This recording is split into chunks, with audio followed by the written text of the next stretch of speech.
Hey everyone, welcome back to the channel. Today we need to talk about something that's been flying way under the radar for most Americans, but honestly it shouldn't be. Germany is rearming, and I'm not talking about a minor budget tweak or buying a few extra tanks. I'm talking about a full-blown, no-joke military transformation that's happening right now at a speed and scale that has completely caught even the Pentagon off guard.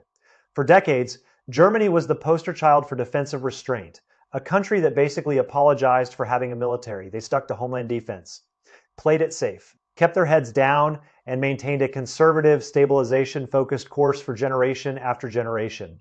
That was the Germany we all knew.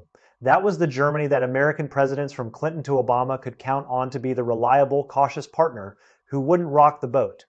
But in just 2 short years, they've completely flipped their entire military strategy. The intensity and speed of this defense upgrade have, to be honest, exceeded everyone's expectations, including ours here in the United States, including the Pentagon, including our intelligence community. Nobody saw this coming at this pace.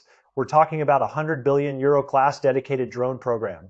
And defense spending that's about to punch straight through 5% of their GDP. That is not an adjustment.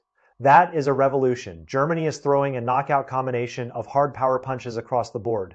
Drones, troops, budgets, legal frameworks, everything. This is the largest, fastest, and most comprehensive military overhaul Germany has undertaken since the end of World War II. Period. We have never seen anything like this from them in our lifetimes. So why is the normally cautious, check-writing diplomacy first Germany suddenly going all in on hard power? What the hell changed? Let's break it down piece by piece, because this is important. According to recent reporting from Xinhua, which is a major state-run news outlet out of China, German Defense Minister Boris Pistorius stood at an airbase in the northern part of the country during a public inspection visit and officially greenlit a 4-year national-level drone upgrade program. And he made it crystal clear. Implementation will start within just days, not months, not years, days, according to official German military plans that have been made public. By 2030, they will have poured 16 billion euros into building a full-spectrum drone warfare system, covering reconnaissance, strike, defense, and electronic jamming across the entire battlefield spectrum. That's 16 billion with a B. Now, most people hear drone program and think, oh, they're just buying some fancy new toys to keep up with the neighbors. That's what a lot of folks initially assumed, and honestly, I don't blame them. That's usually what these announcements amount to. But anyone who actually understands modern military affairs knows better. That 16 billion euros is not just procurement money, it's a systematic strategic rebuild of their entire low-altitude combat capability. The allocation of this money is incredibly detailed and precise, hitting 4 core areas dead-on with surgical accuracy. First, real-time reconnaissance drones for battlefield situational awareness, giving frontline troops eyes everywhere at all times. Second, loitering munitions, basically suicide drones designed for precision decapitation strikes against high-value enemy targets. Third, dedicated counter-drone interception systems, specifically built to take out low-flying, small enemy aircraft that traditional radars can't even see. And fourth, electronic warfare gear to jam, disrupt, and completely disable enemy UAV communications and navigation signals. In plain English, Germany isn't buying one-off gadgets piece by piece like they used to.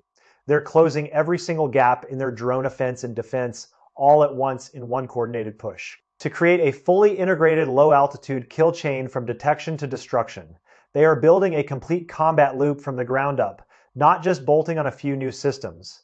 Pistorius himself put it bluntly during his site visit. Every single procurement and deployment decision is driven by 2 things and 2 things only. First, speed to field combat-ready equipment that troops can actually use right now, not some future fantasy system.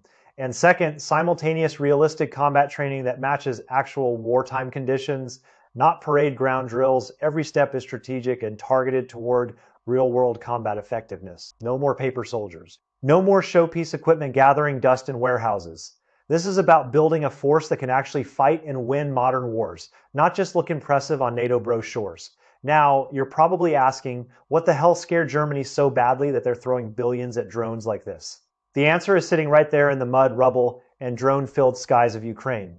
For the last 30 years, the Bundeswehr was built to fight the last war, heavy tanks, high-altitude jets, big, slow-moving armored columns, the kind of stuff you'd see in a Cold War battle plan. Their entire air defense radar and missile systems were optimized for large, fast-moving targets at high altitude, the kind of targets that made sense in a Soviet invasion scenario. And that worked fine until it didn't. The combat footage and real-world battlefield reports coming out of Ukraine have completely shattered that old thinking. Today's low-altitude battlefield doesn't belong to tanks or fighter jets anymore. It belongs to tiny, cheap, highly maneuverable, commercially derived drones that can swarm, evade, hide, and strike with surgical precision. These things are small. They're quiet, they're made of plastic and carbon fiber, and they are everywhere. German radars that can track a supersonic fighter at 30,000 feet with precision are practically blind to a plastic and wire drone buzzing in at treetop level or weaving through urban canyons. Their entire high-altitude air defense system, which they spent billions building, is suddenly obsolete against this new type of threat. And here's the insane cost math that drives any defense planner absolutely crazy. Enemy drones cost a few hundred to a few $1,000s each. Some of them are literally off-the-shelf commercial products. German interceptor missiles, millions of dollars a pop. You cannot shoot a $500 drone with a $5 million missile and call that a win. That math is fundamentally broken, the economics don't work, and Germany knows it. That old high-altitude air defense model just doesn't cut it anymore in this new low-altitude battlefield environment. But it's not just what's happening in Ukraine that's driving this, it's also what's happening inside Germany's own borders in their own backyard. In recent years, Germany has been hit with a wave of unauthorized, unexplained drone incursions over sensitive military facilities, over civilian airports, over critical infrastructure sites, over government buildings, you name it. These aren't just annoyances or pranks, they're serious national security breaches that have exposed major, embarrassing vulnerabilities according to public data. In 2024 alone, Germany's Federal Aviation Office registered 118 drone-related disruptions at civilian airports. Let me repeat that, 118 separate incidents. And of those, 9 were serious enough to completely shut down all flight operations at major international hubs. That's 9 times that major airports were effectively grounded because of a single rogue drone. Frankfurt Airport, one of Europe's busiest and most critical transportation hubs, was completely shut down for 45 minutes because of one drone incursion. That forced 180 flights to be rescheduled, caused massive economic losses, created total chaos for tens of thousands of passengers, and exposed just how vulnerable civilian infrastructure is. Berlin-Brandenburg Airport has also been hit multiple times, with drones breaching restricted airspace and triggering widespread flight delays and ground stops. These aren't hypothetical threats or exercise scenarios, these are real. Repeat incidents that have forced German officials to confront a painful, undeniable truth. They have a massive, gaping hole in their low-altitude defense and counter-drone capabilities. And frankly, this isn't just Germany's problem. It's a systemic weakness shared by most of Europe's old school. Legacy militaries that never bothered to adapt, but Germany is the first one to actually admit it publicly and do something about it on this scale. Now, here's the thing. Germany didn't stop at just buying equipment because they realized that hardware alone won't cut it. You can have the best drones in the world, but if you don't have the right people and organization to use them, they're just expensive paperweights. So they're also reorganizing their entire military structure from the ground up to fight this new kind of war. In the past, when an unauthorized drone showed up in restricted airspace, some poor existing unit had to drop everything they were doing and improvise on the spot. No specialized personnel, no dedicated training, no standard operating procedures, no clear chain of command, just winging it and hoping for the best. Their response capability was embarrassingly poor, to be honest. That's all changing right now. Starting this coming July, Germany will officially begin forming dedicated, full-time counter-drone rapid reaction units across all branches of their military, the Army, the Navy, the Air Force, and joint logistics support. This isn't a half-baked idea or a political talking point. It's going to be full coverage across every single service branch, creating a permanent professional around-the-clock low-altitude defense watch capability. And this isn't theoretical or rushed, it's actually been battle-tested through real exercises. The German Air Force quietly launched a pilot counter-drone squadron back in April of last year, after more than a year of intense, high-intensity drills and scenario-based combat training. That trial unit is now fully mission-capable and combat-proven. They can handle the entire operational chain from start to finish, from long-range detection to precise trajectory tracking, to signal jamming and electronic disruption, to physical interception and neutralization. They can execute the full combat sequence independently without outside help and operate around the clock in any weather conditions. Pistorius himself got a live, in-person demonstration during his recent visit, and he verified their combat effectiveness firsthand. The equipment they're fielding is a smart mix of portable and heavy-duty gear.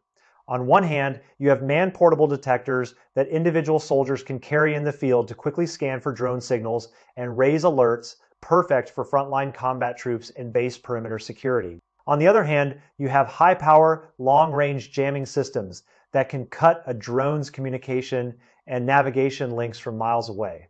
They can disable or drive off enemy drones without firing a single bullet or missile, a non-kinetic, low collateral solution that's ideal for both homeland defense situations and actual combat zones. Now, if drone modernization is the sharp sword of Germany's new military, then the massive surge in defense spending is the solid, unshakable foundation that makes this whole transformation possible. And honestly, this is the most shocking, the most controversial, and the most consequential part of the entire story for us here in the United States. For years, NATO's guideline was that all members should spend at least 2% of their GDP on defense. That was the baseline. Germany consistently fell below that mark. They hovered under 2% for years and years, chronically and embarrassingly failing to meet NATO's minimum standard. And time after time, the United States publicly called them out for it. We called them out at NATO summits. We called them out in bilateral meetings. We called them out in public statements. We told them they were free riding on American security guarantees, that they weren't paying their fair share of the collective defense burden, that American taxpayers were effectively subsidizing European security while Germany spent its money on social programs instead of defense. We were loud, we were clear, and we were frustrated. But now, Germany has completely abandoned that old conservative, penny-pinching model, according to a public statement from German Foreign Minister Annalena Baerbock on May 22nd. Germany plans to ramp up defense spending to 4% of GDP by 2026. That's double the NATO minimum. And in the medium term, they are pushing aggressively toward a 5% target. Let me put that in perspective for you. Britain and France, two major traditional military powers with global reach, are hovering around 2.2% each. Even Poland, which is currently militarizing at a breakneck pace because of its direct proximity to the Russian threat, is at about 4% right now. But here's the critical difference that Americans need to understand. Germany's economy is an absolute juggernaut. It is the largest economy in Europe by a huge margin. It's vastly larger than Poland's, larger than France's, larger than Britain's. At 4% of Germany's GDP, we are talking about a total defense budget that would completely dwarf the UK and France and every other European country. It would be in a league of its own, unmatched in Europe, approaching US levels on a percentage basis. The sheer scale of this increase is almost unprecedented in modern European peacetime history. This is not a minor adjustment or a gradual ramp up. It's a seismic, tectonic, game-changing shift. And to make this financially sustainable, to remove all legal and constitutional barriers. Germany actually changed its own constitution, or at least a key part of it. They revised the debt brake law that had been in place for years. Let me explain this for those who aren't familiar, because this is really important. The debt brake is a fiscal rule that was written into Germany's basic law, their constitution. Back in 2009, its purpose was to limit government borrowing, control deficit spending, and prevent the kind of fiscal recklessness that has plagued other countries. But under the new reform, they've carved out a huge, sweeping exception. Any defense spending that exceeds 1% of GDP is no longer subject to the national borrowing cap. What that means in plain, simple English is that Germany can now borrow unlimited amounts of money specifically for military purposes, without being constrained by their own constitutional debt limits. They can just go out, issue debt, and pour it straight into the military, equipment, troops, systems, infrastructure, everything. And on top of that, they've also established a 500 billion euro mega-sized special fund dedicated exclusively to defense-related infrastructure, military industrial upgrades, and broader national security projects. That's €500 billion in additional spending on top of the regular budget. Industry analysts, defense experts, and financial observers widely agree that this debt brake reform is the fiscal cornerstone of Germany's entire rearmament drive. It gives them long-term, sustainable, legally guaranteed, virtually unlimited funding to keep this military buildup going for years, if not decades, without having to go back to Parliament for approval every time. It permanently ends the old days of chronic underfunding, slow procurement, and constant budget battles. So, with money structure and equipment all locked in and approved, what does Germany's actual drone force expansion plan look like in concrete numbers? The ambition here is absolutely off the charts, and I want you to really sit with these numbers. According to official planning details published by major outlets, Germany intends to expand its active duty military drone fleet from roughly 600 today to over 8,000 by 2029. 8,000? That's more than a 13-fold increase in just a few years. Let that number sink in for a moment. They aim to build the largest, most capable, and most comprehensive professional drone force in all of Europe, bar none. And this 5-year expansion plan is not vague or aspirational. It's incredibly detailed, with every single purchase tied directly to real combat requirements and tactical scenarios. Between 2025 and 2029, they will phase in 5,700 micro-drone systems, small, lightweight, highly agile units that are perfect for urban close-quarters combat, force warfare, complex mountain terrain, and all kinds of close and tactical reconnaissance. These will fill the critical tactical intelligence gap at the grassroots unit level, giving every platoon and company their own organic surveillance capability. In addition, they'll procure 2,070 loitering munitions. Those precision-guided suicide drones designed for decapitation strikes and pinpoint elimination of high-value enemy targets, like commanders, artillery pieces, or air defense systems. They'll significantly boost frontline autonomous strike capabilities and give ground forces their own organic precision firepower. And finally, they'll field 560 dedicated interception and counter-drone systems to build a comprehensive low-altitude defense network that integrates offense and defense into a seamless whole. But here's the truly strategic part that shows they're thinking long-term and planning for actual sustained conflict. Germany is also establishing a strategic drone reserve mechanism. They will maintain a reserve fleet equal to 20 to 40% of their active inventory at all times. That means if a high-intensity conflict breaks out and they suffer heavy operational losses, they can rapidly replace damaged or destroyed drones and keep fighting without missing a single beat. No operational gaps, no combat pauses, no loss of momentum. This dramatically extends their sustained combat endurance and makes them a much more formidable adversary in any prolonged engagement. This is not peacetime thinking. This is full spectrum war readiness, plain and simple. From 100 billion euros in dedicated drone investment, to skyrocketing defense spending ratios hitting 4 and 5% of GDP, to systematic equipment expansion on a scale never seen before, to comprehensive structural and organizational reorganization. Germany's military upgrade is absolutely not a spur of the moment. Follow the crowd. Knee-jerk reaction. This is a carefully calculated, strategically deliberate, long-planned transformation that has been in the works for a while. To truly understand this, you have to look at both Germany's internal defense dilemma and the changing global strategic environment that has forced their hand. For decades, Germany leaned heavily on U.S. troops stationed on their soil. We have tens of thousands of American service members there, and the broader NATO umbrella. They intentionally kept their own military small, weak, and underfunded, maintaining only a basic symbolic homeland defense capability. And that approach left them with a ton of problems that just kept getting worse.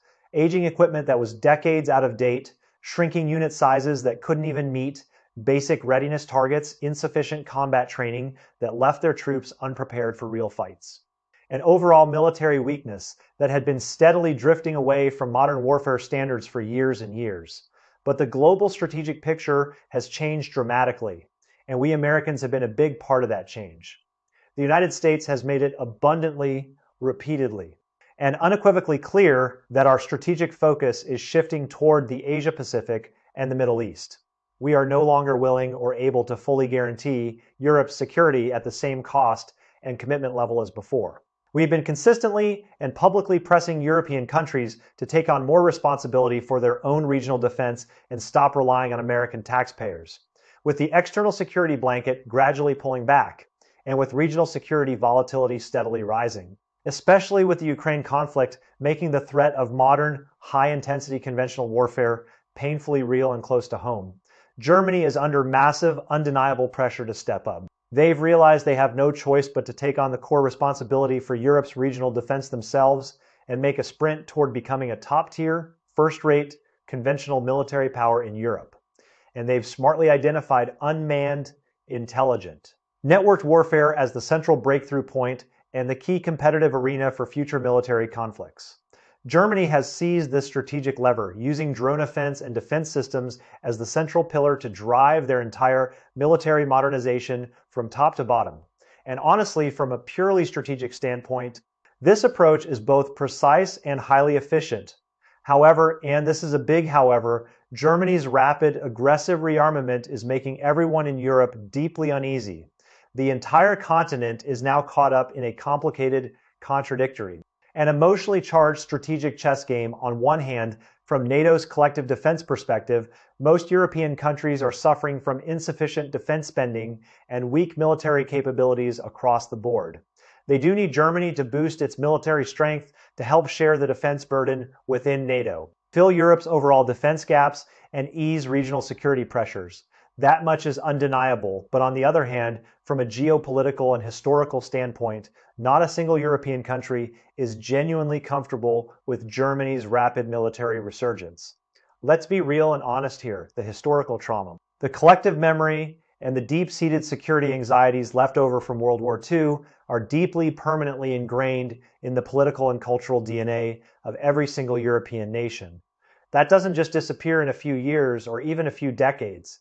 It's generational. France's position is the most telling and really captures the whole region's internal conflict better than anything else. As the core power in both the European Union and European defense, France is in a huge bind. On one side, they welcome Germany strengthening its military to share the European defense load. They are happy to see Europe reduce its security dependence on the United States and stand on its own 2 feet. That's been a French goal for decades. But on the other side, they are deeply, viscerally suspicious of Germany's rise. They're worried, and I think legitimately so.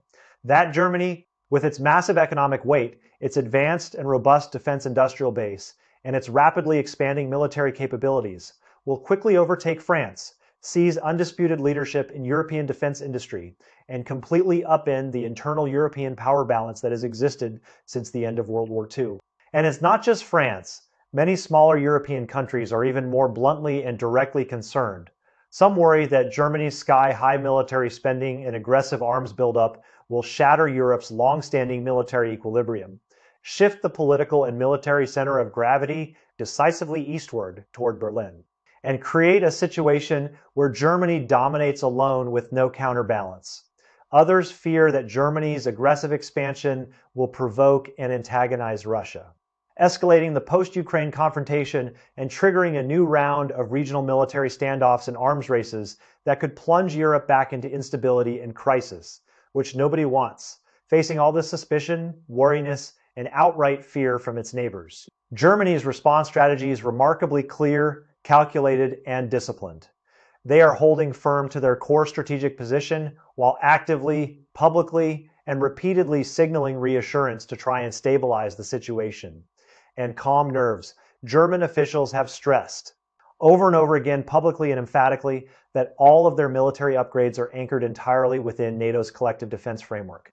They insist there is no unilateral military expansion intent whatsoever, no hidden agenda, no revanchist ambitions. Every deployment, they claim, is about filling Europe's overall defensive gaps, strengthening regional security, maintaining stability, and deterring aggression, not starting it. They are not looking for a fight. At the same time, Germany is actively engaging in foreign military cooperation and partnership to dial down the anxiety among neighboring countries and gradually, over time, reshape its military image from a historical threat to a reliable partner. In the context of the Ukraine conflict, Germany has been continuously transferring drone-related technology, know-how, and entire combat systems to Ukraine. As of now, Germany has provided or committed a staggering 28 billion euros in military aid to Ukraine. That's not pocket change, that's a massive, serious commitment of national resources. On top of that, Germany has specifically allocated 400 million euros to help Ukraine produce long-range strike drones locally inside Ukraine to build their own indigenous capability. And they're pushing forward deep strategic defense industrial partnerships between German and Ukrainian companies. They're even mass-producing Ukrainian-designed military drones right inside German factories.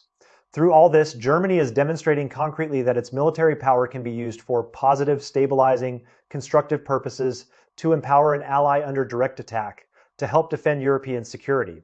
and to support a country fighting for its survival. This dual-track strategy is both flexible and firm. On one side, they're solidifying their own combat power and fixing their own defense weaknesses. On the other, they're using cooperation and outreach to ease regional fears and clear political roadblocks for their own rearmament. Whether this 1,000 billion euro level military overhaul will actually deliver the results Germany expects, whether it will make Europe safer or more dangerous, is still something that remains to be seen and tested over time. Whether they'll adjust their plans based on shifting geopolitical circumstances and reactions from Russia or the US is also uncertain at this point. But one thing is absolutely positively certain: after decades of military hibernation, after generations of keeping their head down, German military power is now fully, irreversibly, and dramatically reawakening. The stable European military balance that held for so many years through so many crises is being completely rewritten in real time. The old defense-focused, cautious, almost apologetic European security landscape is rapidly evolving, driven by Germany's strategic shift into a more diversified, higher intensity, more competitive, and more unpredictable military environment. The entire European geopolitical security order is about to be restructured from the ground up. Germany has gone from a passive, free-riding posture under US protection and patronage to throwing down over €1 trillion in investment, rewriting its own constitutional fiscal rules, building brand new military units from scratch, and creating a massive technologically advanced drone army. They have completed this total military transformation in just 2 short, remarkable years.